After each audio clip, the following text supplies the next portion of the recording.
para dizer, aqui vai mesmo deixar a Cristinha. Então estamos aqui a falar com um jovem natural da Terra Cheia, não é? É 90 anos. 90 anos. E ainda vai capear hoje. Não. A sonhar já capiei. E novo, gostava também de dar uns passozinhos? Gostava. Opa! E nunca foi pegado, não? Alguma vez, mas não foi coisa... Nunca tirou uma carta profissional? Não, nunca foi assim uma pegada que é salageado. Falou-me que teve mais de meio século para a América. Com que idade é que saiu daqui?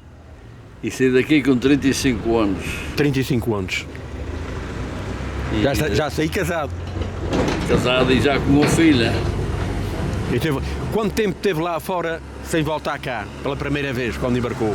A primeira vez tive 8 anos sem voltar porque quando tive a beijo americanos é que voltei.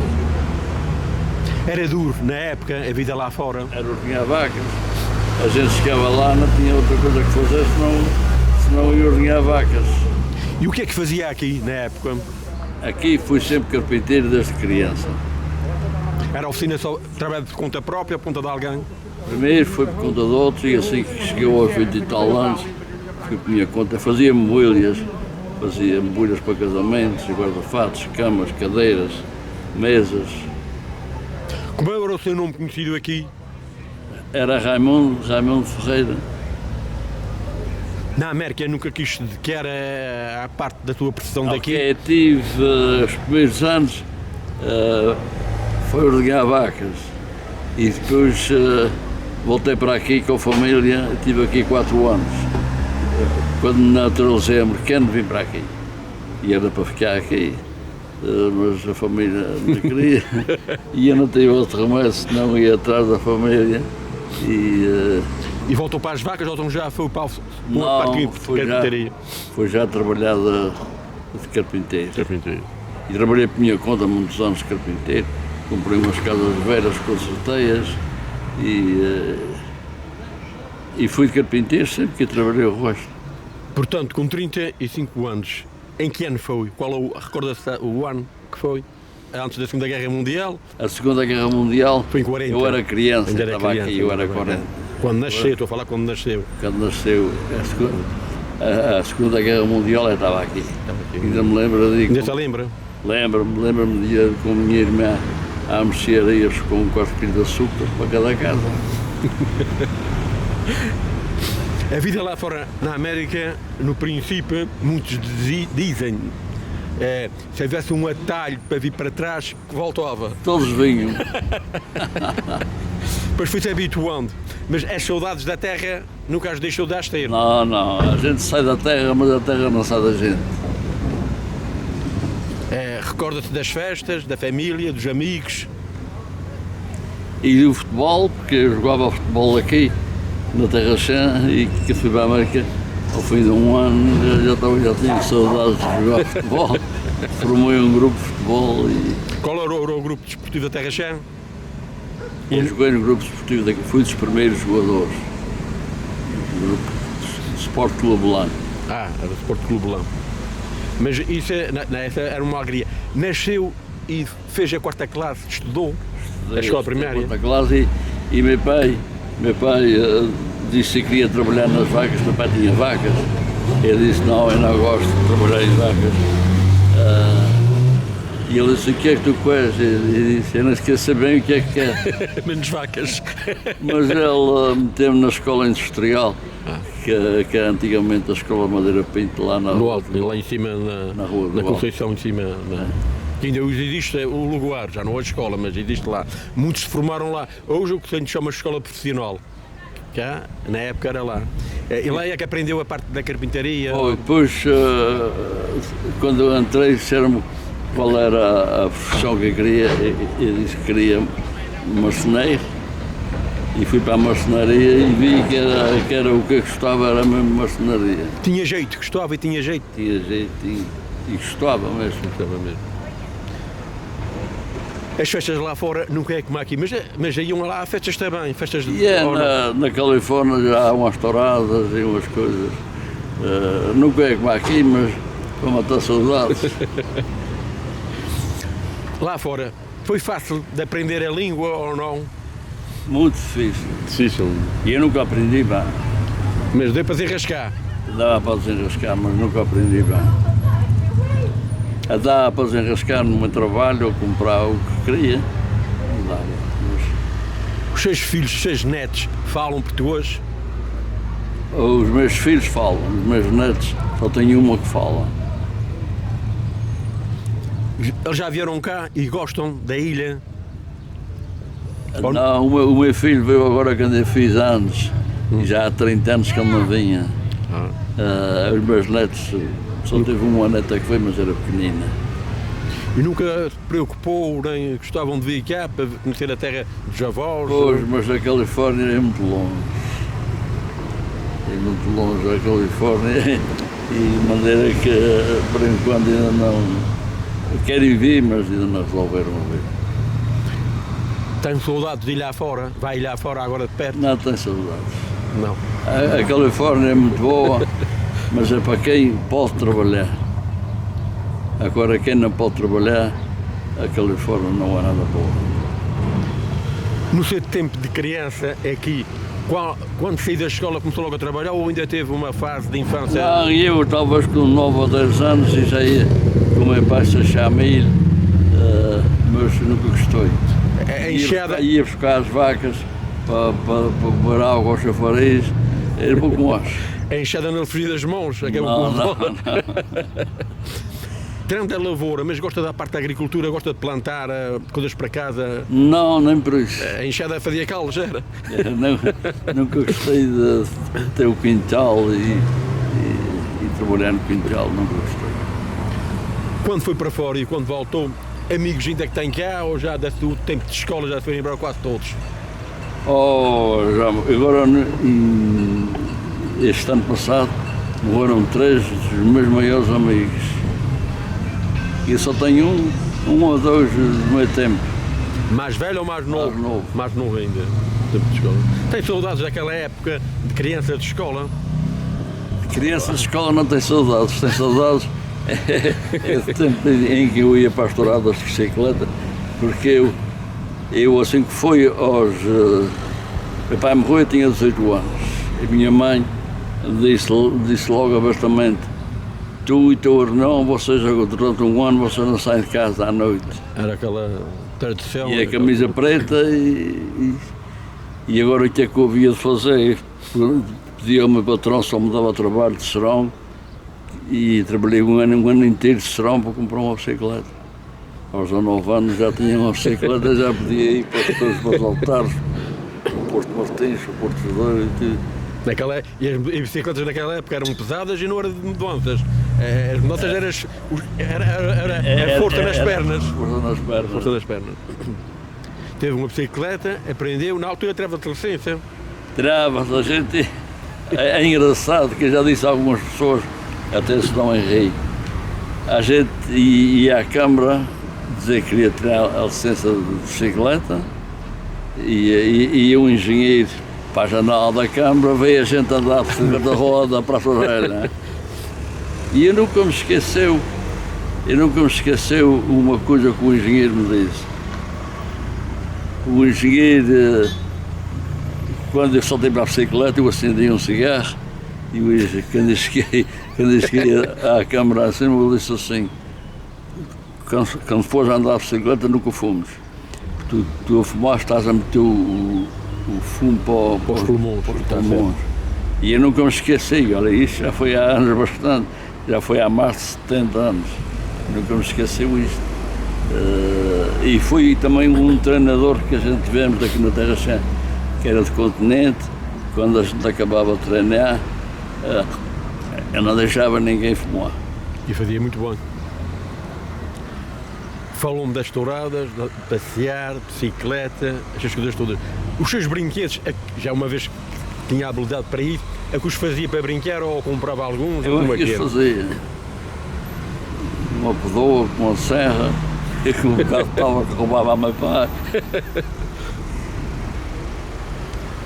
Naquela altura, quando nasceu, as crianças quase todas iam para a escola, mas iam descalças. E eu também fui descalço. E a estrada, na hora como há agora, havia macadama, Não, umas mas topadas, os doidos a esburguar e o sangue a pinguer, né? Havia uma pedra mais alta, a gente emprestava o dedo naquela pedra e lá ia-se embora uma unha. Roupa também não havia com muita abundância, havia um frizinho no inverno. Às vezes mandavam da América uma saca com encomendas, ou que era uma alegria. É verdade.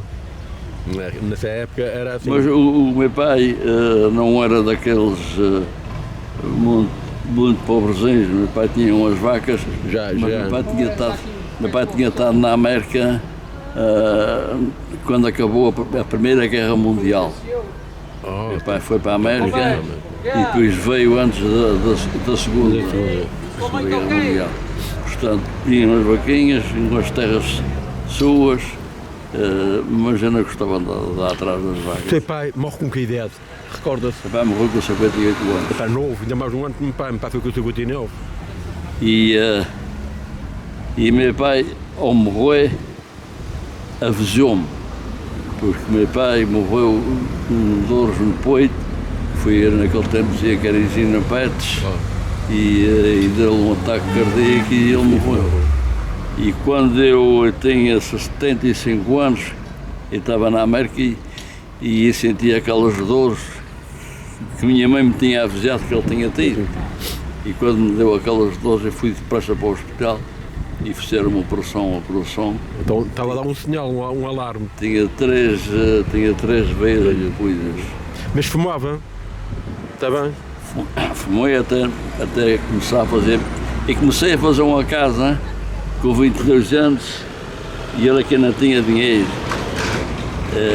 Mas depois tive que me deixar de fumar para arranjar dinheiro para ajudar a fazer a casa. Naquela época era duro. Era porque o banco não, a gente, embora tivesse um bocado de terra para fazer a casa, o banco não emprestava dinheiro. Tinha que ter uma fiança que tivesse dinheiro bastante, A gente tinha que ter uma fiança que tivesse crédito no banco e aquela fiança assinava e se não pagasse, ela que O que é pagava. que ficava com aquilo? E muita gente não sabe isso, mas isso foi Mas assim. essa é a verdade. Isto aconteceu aqui só depois do terremoto, porque antes do terremoto, Foi. quem queria levantar dinheiro tinha que ter uma fiança que tivesse rendimentos ou em dinheiro ou em prédios que tivesse o valor a cobrir aquilo que se ia levantar. Exatamente. E era assinado, se apagasses. O banco, agora o banco é que fica com prejuízo, mas na altura quem fiava era quem era o fiador. Quem estava de fiança que era o responsável. A gente ia falar com ele, a letra era para pagar, por exemplo, amanhã, a gente ia hoje à procura dele para ele assinar na letra, a gente ia pagar lá no outro dia. Ainda se recorda o seu primeiro ordenado, quanto é que era que recebia na altura quando começou a trabalhar? E tinha 13 anos, 2 escudos. 2 escudos. Ainda é muito menos que um cento, meus. 2 escudos. Era, ao fim da semana era 12 escudos e ainda tinha que entregá-lo todo a minha mãe. Meu pai, embora tivesse umas vacas, mas meu pai, o dinheiro de leite era para comprar prédios, para comprar vacas, para vender vacas.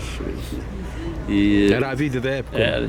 E depois a minha mãe é que se encarregava de ir à mercearia comprar sabão, açúcar, sal, era pouco mais.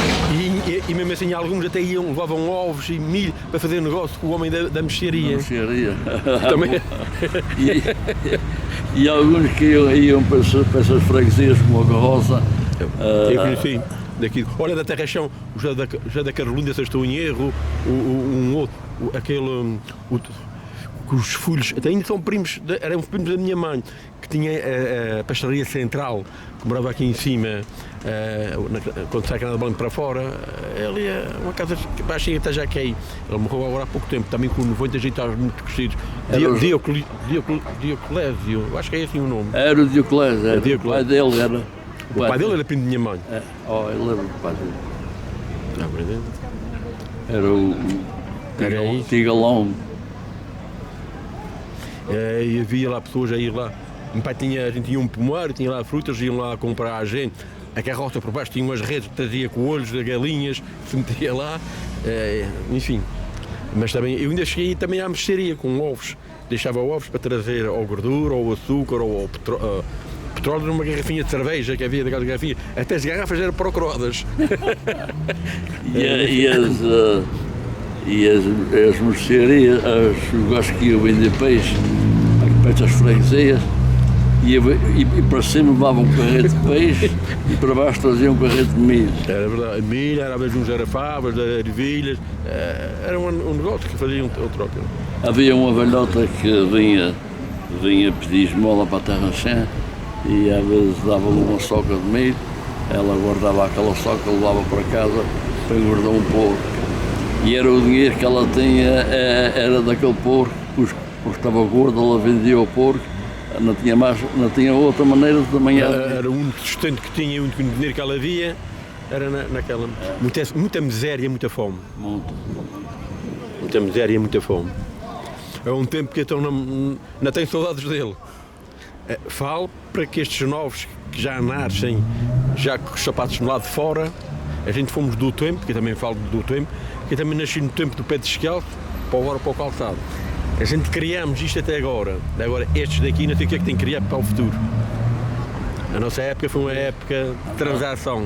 Andar descalço não era nada agradável.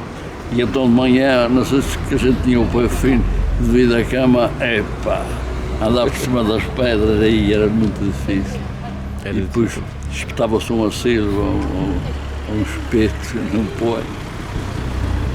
E quando às vezes adoecia-se, o médico muitas vezes é que vinha à casa, nem sempre a pessoa, às vezes havia na freguesia, no caso dos escudos tinha médico, então metia lá à noite, lavava lá as mãos, lá na bacia, via o doente, escutava, arreditava umas coisas fitas na farmácia, os remédios que ele entendia que havia de ser, e era assim. Hoje, com uma dorzinha num joelho, num doido, logo para as urgências. É logo para as urgências, e ainda bem que há estas coisas todas. Mas foi o penal. Não, e este hospital está bem servido, e as pessoas cuidam bem dos doentes. Pois, é o que a gente tem, e vamos ver se pudessem menos, é da sinal que a gente tinha mais saúde. Olha, para a sua família, para os seus amigos que estão lá fora e aqui, uma mensagem para eles. Ok, um abraço para a minha filha, para o meu filho, para os meus 6 netos e 2 bisnetos, e o avô gostava de um dia de dar um abraço em vocês, que mandei na minha filha agora há pouco tempo e do meu filho, e para todos os meus amigos da Califórnia, que são muitos, um abraço, também da Ilha Terceira. E eles venham cá visitar para conhecer a ilha dos avós e conhecer um pouco das nossas tradições. Olha, muito obrigado. Eu que fico obrigado. Ora, até uma próxima. Até uma próxima. Para o ano tem de se encontrar aqui, é bom sinal para os dois, para si e para mim. Ok, obrigado. Ok, eu que fico obrigado.